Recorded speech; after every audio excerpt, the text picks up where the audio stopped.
بسم اللہ الرحمن الرحیم نحمدہ و نصلی علی رسولہ الکریم۔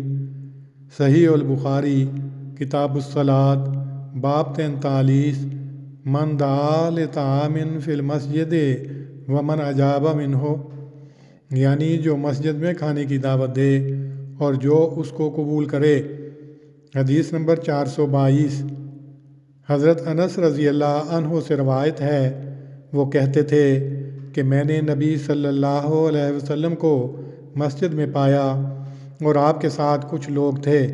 میں کھڑا ہوا تو آپ صلی اللہ علیہ وسلم نے مجھ سے پوچھا کہ تمہیں ابو طلحہ نے بھیجا ہے؟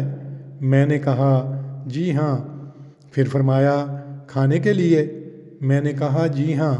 تو آپ صلی اللہ علیہ وسلم نے ان کو جو آپ کے ساتھ تھے فرمایا اٹھو، اور آپ چل پڑے اور میں ان کے آگے آگے چلا۔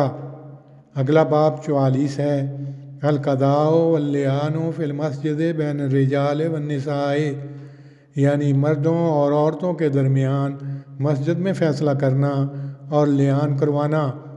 حدیث نمبر 423۔ حضرت سہل بن سعد رضی اللہ عنہ سے روایت ہے کہ ایک شخص نے کہا یا رسول اللہ، بھلا بتلائیں تو صحیح کہ ایک مرد اپنی بیوی کے ساتھ کسی مرد کو پائے، آیا وہ اسے قتل کر دے؟ تب ان دونوں مرد و عورت نے مسجد میں لیان کیا اور میں اس وقت حاضر تھا۔ تشریح باب 43-44 کے ذیل میں امام بخاری رحمہ اللہ نے دو لمبی روایتیں جن کا مفصل ذکر آگے آئے گا مختصر نقل کر کے ذکر الہی کے سوا اور ایسی باتیں کرنے کا جواز ثابت کیا ہے جن کا تعلق اجتماعی مفاد کے ساتھ ہے، مثلاً دعوت کا پیغام دینا، جھگڑوں کا تصفیہ، نمائندوں وغیرہ کا استقبال کرنا۔ یہ باتیں آداب مسجد کے منافی نہیں۔ مسجد در حقیقت مسلمانوں کے لیے ایک اجتماعی مرکز ہے جہاں ان کے روحانی تزکیے کے کام ہی نہیں بلکہ ان کے معاشرتی اور تمدنی ہر قسم کی بہتری کے کام کیے جا سکتے ہیں۔